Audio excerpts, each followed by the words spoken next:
Hai guys, balik lagi di Biologi Vibe dan hari ini kita akan membahas tentang utul UGM. Dan ini adalah pertemuan pertama kita untuk membahas utul UGM dan kali ini kita akan membahas utul UGM tahun 2005.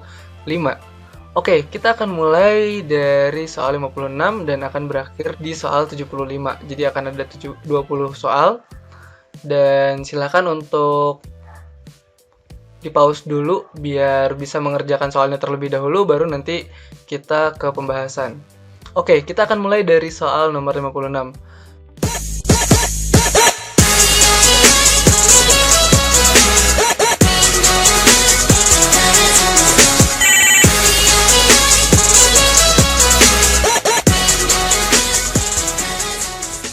Berikut adalah proses-proses yang terjadi selama peristiwa konjugasi pada spirogyra, kecuali.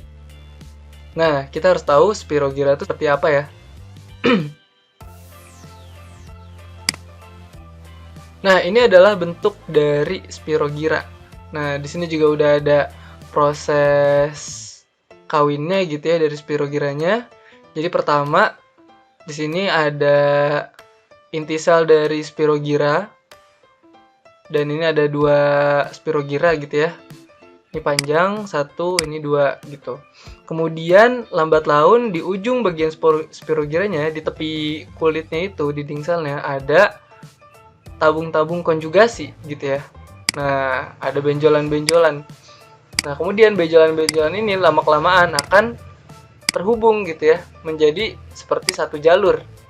Nah, satu jalur ini yang akan menghubungkan antara inti spirogyra yang satu dengan inti spirogyra yang lainnya.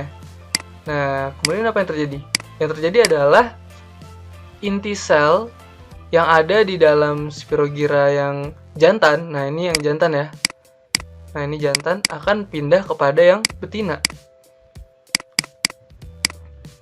Nah, ketika masuk, maka yang terjadi akan ada gabungan dari inti sel jantan dan juga sel betina. Nah, dari sini kita sekarang coba lihat pilihannya.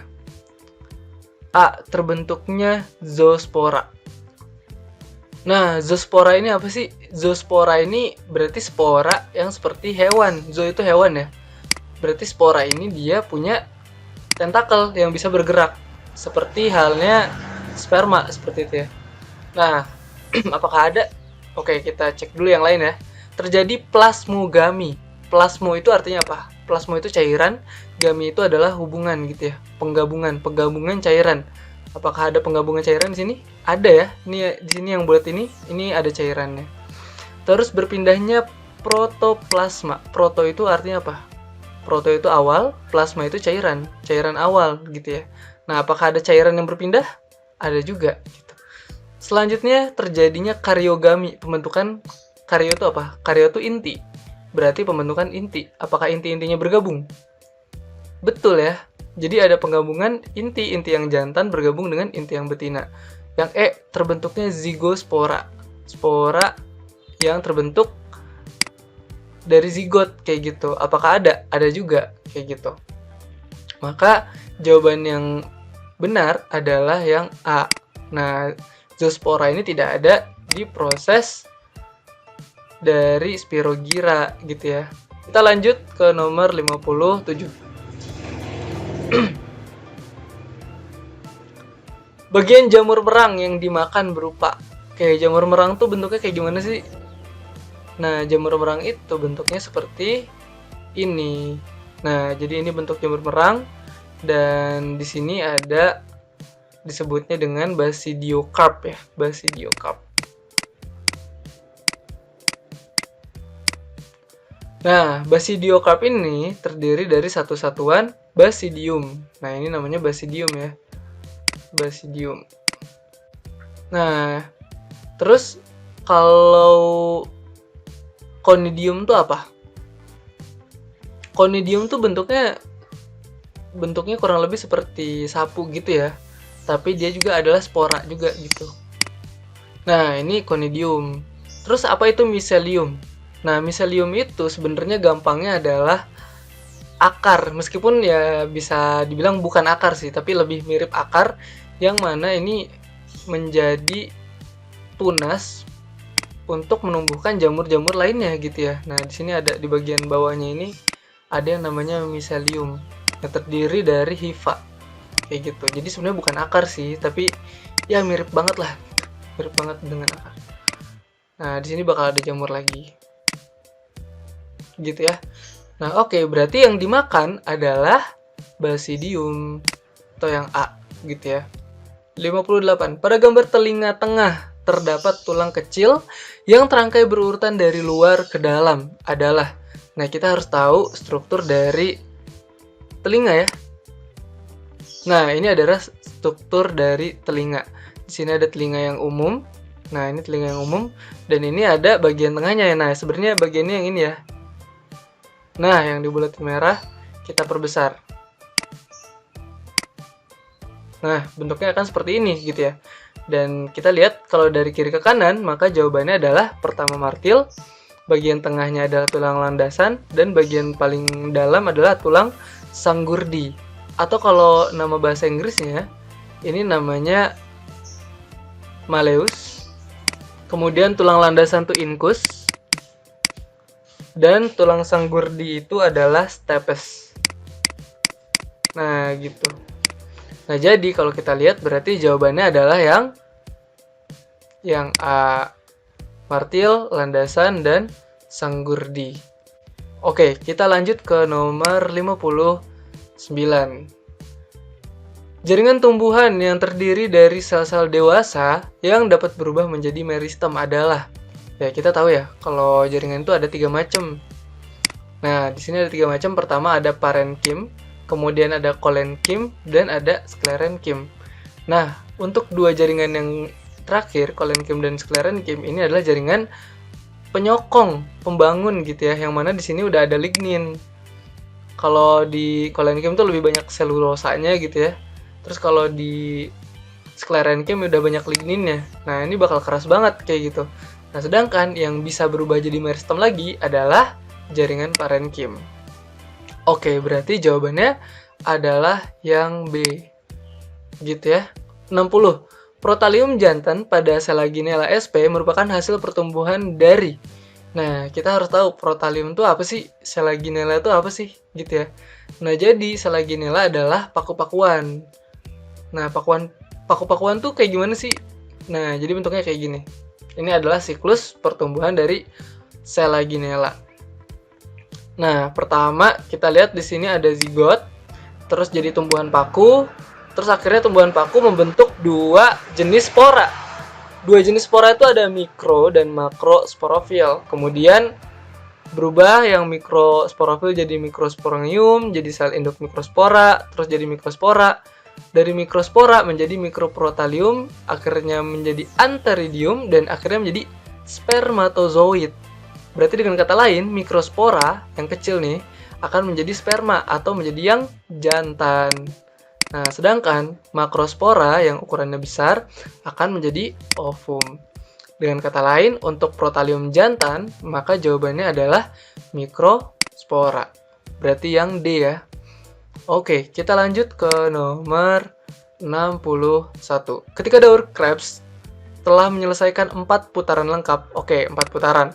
CO2 yang dibebaskan sebanyak. Oke, kita harus tahu dulu bahwa siklus Krebs ini adalah bagian dari proses yang terjadi di dalam mitokondria. Yang sebelumnya adalah glikolisis, habis itu apa lagi? DO, kemudian siklus Krebs, kemudian transfer elektron. Nah, kita lihat dari proses siklus Krebs-nya ya. Nah, ini adalah proses dari siklus Krebs nih, yang ini nih. Nah, siklus Krebs ini mulainya dari asetil-CoA, kemudian berikatan dengan 6 karbon, terus kemudian melepaskan CO2. Oke, 1. Terus yang kedua, di sini ada lagi CO2, 2 gitu ya. Jadi setiap satu putaran akan mengeluarkan 2 CO2. Oke, mengeluarkan 2 CO2 ya. Nah, ketika udah keluar 2 CO2 untuk satu putaran, berarti tinggal kita kalikan 4 aja, 4 putaran. Berarti 4 dikali 2, 4 kali 2, 8. Nah, berarti jawabannya adalah B, 8 molekul. Oke, kita lanjut ke nomor 62. Obesitas atau kegemukan yang luar biasa pada orang dewasa terjadi karena penyimpangan pada. Oke, kita harus tahu dulu kegemukan yang luar biasa ini apa sih gitu. Nah, jadi kegemukan luar biasa itu ketika metabolisme seseorang itu lagi berantakan atau kacau. Nah, jadi gemuk itu karena ada kelainan metabolisme gitu ya. Nah, sebenarnya metabolisme yang berpengaruh adalah kelenjar tiroid. Nah, kelenjar tiroid ini kalau pada orang dewasa, dia akan menyebabkan kegemukan. Nah, sedangkan kalau pada anak kecil, maka akan terjadi kretinisme. Kan berarti metabolisme terganggu tuh. Sedangkan anak kecil tuh lagi proses pertumbuhan kan. Akhirnya apa ya? Akhirnya anak kecilnya jadi pendek gitu ya, jadi cebol istilahnya kayak gitu. Nah, hal itu yang menyebabkan akhirnya anak-anak tuh jadi cebol karena metabolisme terganggu. Sedangkan kalau orang dewasa kan udah nggak tumbuh lagi. Tapi proses pencernaan makanan yang ketika dia makan itu jadi terhambat. Jadi nggak diolah jadi energi. Akhirnya jadilah kegemukan. Oke, berarti kalau gitu jawabannya adalah yang C. Jadi itu karena kekurangan tiroid. Gitu ya. 63. Macam isolasi berikut yang bukan mekanisme isolasi prazigot adalah prazigot ya. Pra itu artinya apa? Sebelum ya, sebelum. Zigot berarti mungkin anak gitu ya, artinya anak. Nah, sebelum munculnya anak gitu ya. Jadi maksudnya apa sih? Maksudnya adalah isolasi prazigot tuh isolasi yang kira-kira nggak bisa menghasilkan anak gitu ya, yang tidak bisa menghasilkan anak. Nah, yang tidak bisa menghasilkan anak tuh yang mana sih? Nah, ternyata kita harus tahu definisi dari pilihan-pilihan ini gitu ya. Oke, coba dari mekanis. Isolasi mekanis itu maksudnya apa? Maksudnya adalah kalau mekanis itu berarti alat kelaminnya berbeda. Terus kalau sterilisasi hibrid, nah kalau sterilisasi hibrid itu maksudnya adalah induk yang dikawinkan, anaknya itu akan mandul. Atau bisa jadi ketika ada sebuah individu yang menikah dengan individu lain, anaknya tuh bisa lahir, bisa kawin gitu ya, tapi dia akan meninggal sebelum masa pematangan alat-alat reproduksinya kayak gitu. Jadi akhirnya dia jadi ya tidak menghasilkan anak kayak gitu. Nah, atau yang C, isolasi musiman. Isolasi musiman tandanya ada proses pengisolasian yang mana ada dua individu yang memiliki musim kawin yang berbeda. Hal ini akan menyebabkan individu tersebut tidak bisa kawin dengan individu yang satunya lagi gitu ya. Jadi yang satu lagi aktif, yang satu pasif, yang satu pasif, yang satu lagi aktif kayak gitu. Selanjutnya ada isolasi ekologi. Ekologi itu maksudnya adalah adanya dua individu yang terisolasi karena perbedaan habitat gitu ya. Jadi perbedaan lokasi hidup yang menyebabkan akhirnya mereka berdua tidak pernah bertemu. Nah, yang terakhir adalah isolasi geografi. Maksudnya adalah bahwa setiap individu, ada dua individu yang terisolasi karena perbedaan lokasi. Jadi sebenarnya dari segi habitat, dari segi masa kawin, dari segi kesuburan, dari segi jenis alat kelamin, itu semuanya cocok gitu ya. Nah, jadi sebenarnya isolasi geografi itu adalah perbedaan lokasi aja.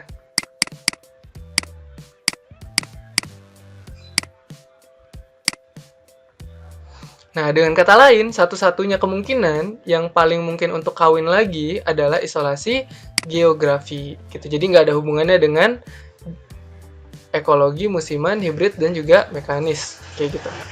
Mikroorganisme yang berperan dalam pembuatan tauco. Nah, tauco ya. Tauco itu berarti jawabannya adalah yang B. Aspergillus oryzae. Gitu. Nah, kalau Aspergillus niger ini untuk menghasilkan enzim. Terus kalau Aspergillus flavus ini untuk menghasilkan aflatoksin. Aflatoksin ini adalah racun yang berbahaya ya. Selanjutnya, Wenti dan Soyae ini digunakan untuk pembentukan kecap. Oke. Jadi jawaban yang paling tepat adalah yang B. Nomor 65. Kulit merupakan salah satu alat ekskresi pada burung. Oke. Sebab kulit burung banyak mengandung kelenjar minyak. Nah, kita harus tahu dulu struktur dari kulit burung. Nah, kulit burung atau kulit aves gitu ya, dia ini memiliki sayap. Yang mana sayap-sayap tersebut terdiri dari bulu-bulu. Nah, bulu-bulu ini perlu minyak untuk bisa membuat terlihat cantik atau tujuannya untuk bisa melindungi bulu tersebut dari berbagai kotoran. Kayak gitu. Nah, kalau kita lihat dari strukturnya juga, di bagian bawah kulit aves itu akan banyak fat cell atau kelenjar minyak seperti itu. Nah, ini akan membuat si bulu-bulu aves itu akan berminyak gitu ya. Dan contohnya misalnya di burung gitu ya, itu biar tidak gampang kena hujan, tidak gampang kena dengan debu. Terus kalau misalnya di bebek itu ketika menyelam ke air, bulunya tetap kering kayak gitu. Nah, berarti kalau kita lihat di sini pernyataannya, maka pernyataan 1 itu benar, pernyataan 2 juga benar. Apakah berhubungan? Berhubungan. Oke, berarti jawabannya adalah yang A. Selanjutnya, 66. Untuk menghantarkan impuls saraf dengan cepat diperlukan adanya selubung mielin. Sebab transmisi impuls syaraf melintasi sinapsis melibatkan asetilkolin. Nah, kita harus tahu dulu bahwa di sini akan ada namanya selubung mielin ya. Yang warna kuning-kuning ini dia selubung mielin, myelin shield. Nah, selubung mielin ini tidak mempercepat rangsangan. Yang mempercepat itu adalah bagian yang kosongnya justru ya, adalah nodus Ranvier kayak gitu. Nah, selubung mielin itu digunakan untuk memberikan nutrisi kepada sel syaraf. Jadi pernyataan 1 ini salah. Nah, terus untuk pernyataan kedua, transmisi impuls syaraf melintasi sinapsis melibatkan asetilkolin. Nah, kalau kita lihat, ternyata yang ada sinapsis itu disebabkan karena adanya molekul neurotransmitter atau neurohumor. Nah, kalau kayak gini berarti pernyataan kedua itu salah, gitu ya. Berarti jawaban yang paling tepat adalah yang E. 67. Stomata merupakan struktur khusus pada organ daun yang berfungsi untuk menangkap cahaya dalam fotosintesis. Nah, kita harus tahu dulu. Nah, ini adalah bentuk dari sel stomata, gitu ya. Nah, di sini ada sel penjaga dan sekitarnya adalah sel tetangga. Nah, apakah ini untuk menangkap cahaya? Salah ya. Fotosintesis itu untuk mengeluarkan H2O,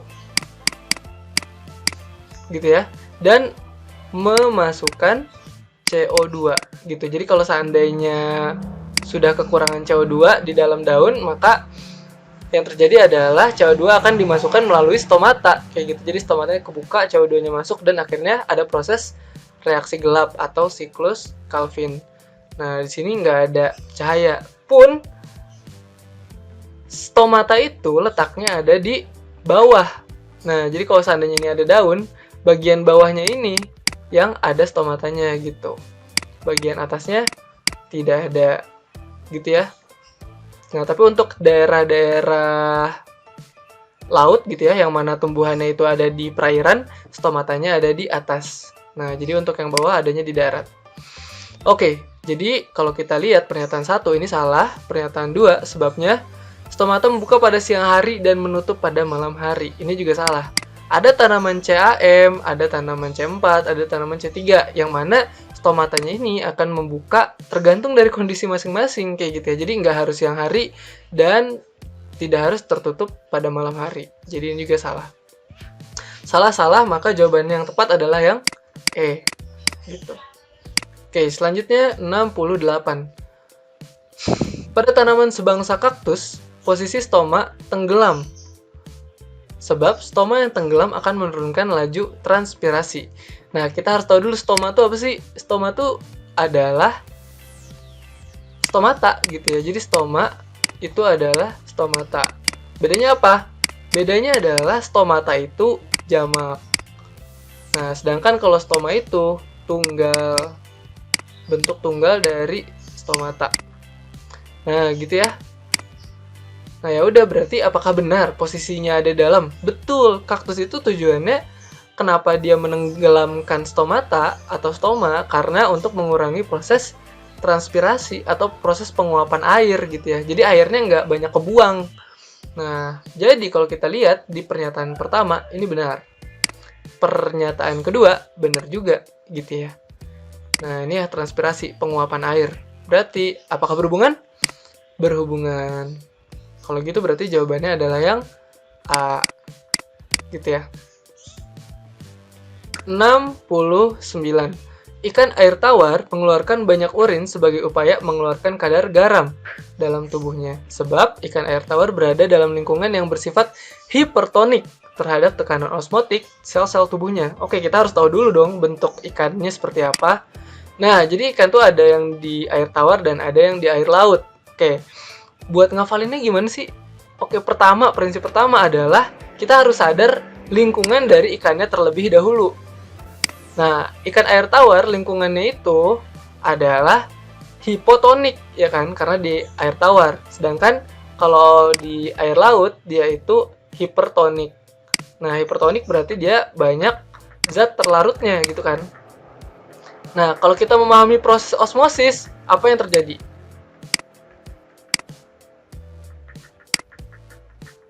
Yang terjadi adalah air itu akan bergerak dari hipotonis ke hipertonis gitu ya. Dari hipo ke hiper.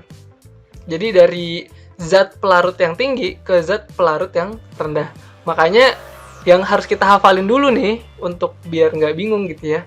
Tekanan osmotik dari air akan masuk ke dalam ikan air tawar lewat tubuhnya kayak gitu. Nah, kalau ikan air laut maka tubuhnya itu akan mengeluarkan cairan gitu ya, karena zat pelarutnya rendah di air laut gitu kan. Oke, hafal ini itu dulu, satu dulu. Oke, kalau udah beres, kita tinggal pikirin konsekuensi logisnya. Konsekuensi logisnya apa sih? Konsekuensi logisnya ketika ada air masuk ke dalam ikan di air tawar nih, maka ikan bakal minumnya sedikit, ya kan? Dia bakal minum sedikit gitu. Dia minum sedikit, tapi air yang masuk ke tubuhnya banyak. Alhasil dia harus mengeluarkan banyak urin. Nah, gitu. Sedangkan ikan air laut, dia keluar airnya banyak. Akhirnya dia minum kan. Dia minum tuh, tapi tetap keluar juga. Ya udah, berarti urinnya sedikit gitu. Karena yang keluar lewat tubuh itu jauh lebih banyak gitu. Nah, terus yang diminum sama ikan air tawar itu sedikit banget ion-ion garamnya, ya kan? Akhirnya dia memaksakan untuk mengambil ion garam lewat insang. Nah, akhirnya masuk nih kan. Kebalikannya, kalau ikan air laut itu ketika dia minum, garamnya masuk gitu ya. Makanya akhirnya lewat insang yang terjadi adalah pengeluaran ion garam kayak gitu. Nah, ya udah dari situ juga dari segi urinnya di sini sedikit ion garam. Sedangkan kalau air laut, ikan air laut itu mengeluarkan banyak ion garam di urinnya. Oke, gitu ya. Sekarang kita lihat dari pernyataannya. Ikan air tawar mengeluarkan banyak urin sebagai upaya mengeluarkan kadar garam dalam tubuhnya. Nah, ini salah ya. Kenapa salah? Karena sebenarnya awalnya bener nih, banyak urin. Tapi untuk upayanya itu salah. Mengurangi kadar garam itu salah. Bahkan dia aja maksa-maksa gitu ya, mengambil garam lewat insang gitu ya. Jadi kalau dia minum nggak dapet tuh garamnya gitu. Sedangkan masa dikeluarin lagi garamnya gitu ya. Nah, ini salah. Terus sebab ikan air tawar berada dalam lingkungan yang bersifat hipertonik. Ikannya hipertonik, di lingkungannya hipotonik. Berarti ini juga salah ya. Nah, ini kan bilangnya lingkungan yang bersifat hipertonik. Berarti ini salah. Salah, berarti jawabannya adalah yang E gitu. Oke, selanjutnya nomor 70. Selama proses respirasi energi dihasilkan dari perubahan molekul ATP menjadi ADP. Sebab energi yang dihasilkan pada proses respirasi seluler berasal dari pemutusan ikatan gugus fosfat pada ATP. Nah, kita harus tahu ya, kalau yang namanya ATP ini adalah energi nih. ATP itu energi. Nah, kalau kita lihat respirasi seluler, berarti kan dia proses pembentukan energi, anabolisme, ya kan? Nah, harusnya yang jadi outputnya adalah ATP gitu kan. Siklus Krebs kan menghasilkan ATP. ATP itu energi. Nah, ini ATP menjadi ADP. Adenin difosfat. Kalau ATP, adenin trifosfat. Salah dong. Harusnya ADP berubah menjadi ATP gitu. Nah, SK ini bisa sekitar 34 ATP lah gitu. Dan ini kan jadi ini ya, apa namanya, proses pembentukan energi gitu ya, SK dan TE ini gitu.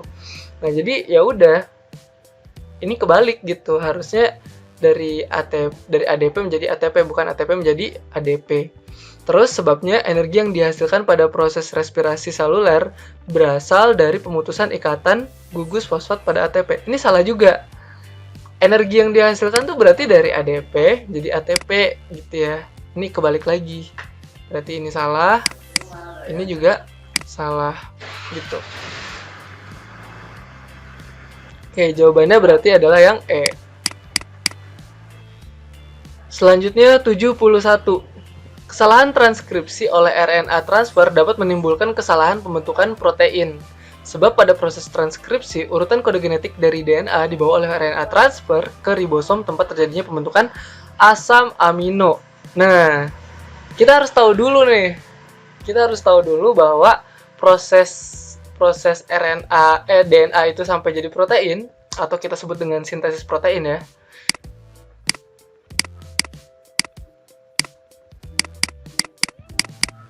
Transkripsi itu dia adalah proses pengkodean RNA terhadap DNA gitu ya.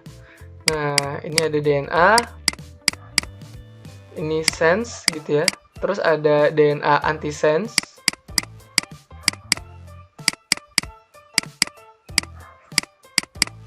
Kemudian ada mRNA atau RNA duta atau juga kodon gitu ya.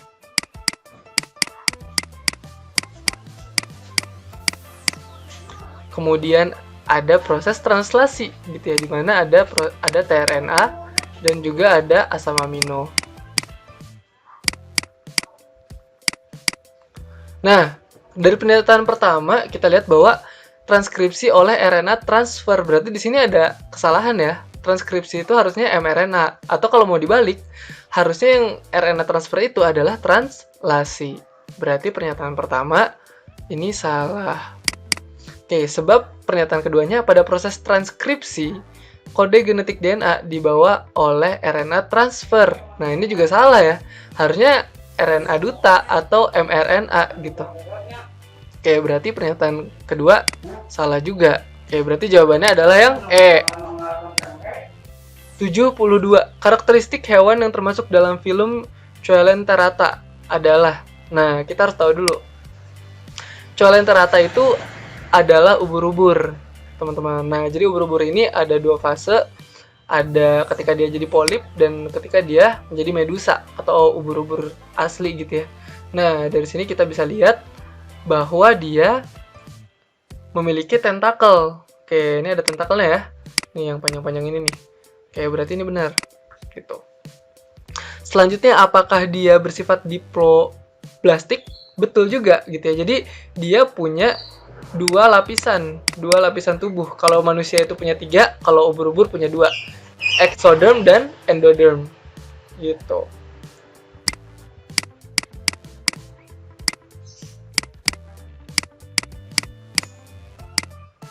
Nah, berarti ini benar ya. Ini benar. 3, memiliki sel penyengat. Sel penyengat apa sih? Nah, ini adalah sel penyengat atau namanya cnidoblast. Cnidoblast ini dia seperti penyengat gitu ya, yang mana sel ini dia punya seperti jangkar dan terus dia kayak punya semacam cambuk gitu yang ada racunnya gitu ya. Nah, sel penyengat ini akan digunakan oleh ubur-ubur atau mungkin semacam anemon laut gitu ya untuk bisa menyerang mangsanya gitu. Dengan kata lain, pernyataan ketiga ini benar. Nah, terus apa itu sel amoeboid? Nah, sel amoeboid itu adalah sel yang bisa mendapatkan makanan gitu ya. Nah, ini ada dari filum porifera. Nah, dia bisa mencari makanan dengan cara menyaring air-air laut gitu ya. Kemudian makanan yang ada di dalam air laut akan tersaring oleh sel amoeboid kayak gitu. Oke, berarti jawabannya yang benar adalah 1, 2, dan 3. 1, 2, 3 itu berarti apa? Yang A. Oke, gitu ya.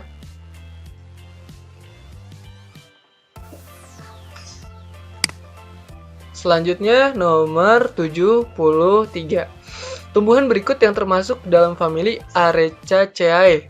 Nah, hati-hati ya, jangan sampai kita salah menyebut gitu ya, karena Arecaceae ini adalah tanaman palem-paleman atau mirip seperti kelapa gitu ya. Nah, sekarang kita cek apakah 1, 2, 3, 4 ini termasuk palem-paleman atau bukan. 1. Cocos nucifera. Ini berarti kelapa. Betul.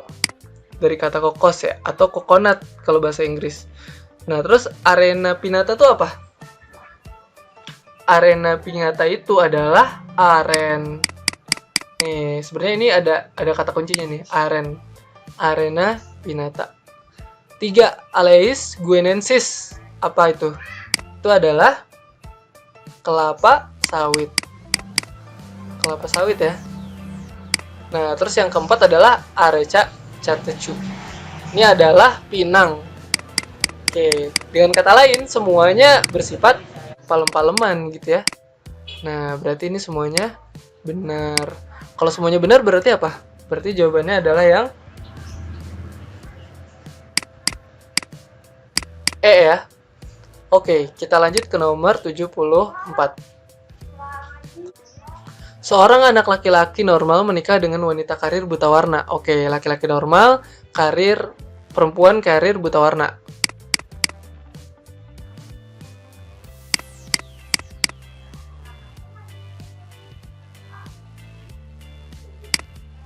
Nah, gitu ya. Kemudian menikah dan akhirnya menghasilkan anak perempuan yang normal. Oke, jadi sebenarnya kita nggak butuh semua anaknya ya. Tapi nggak apa-apa, coba kita kerjain.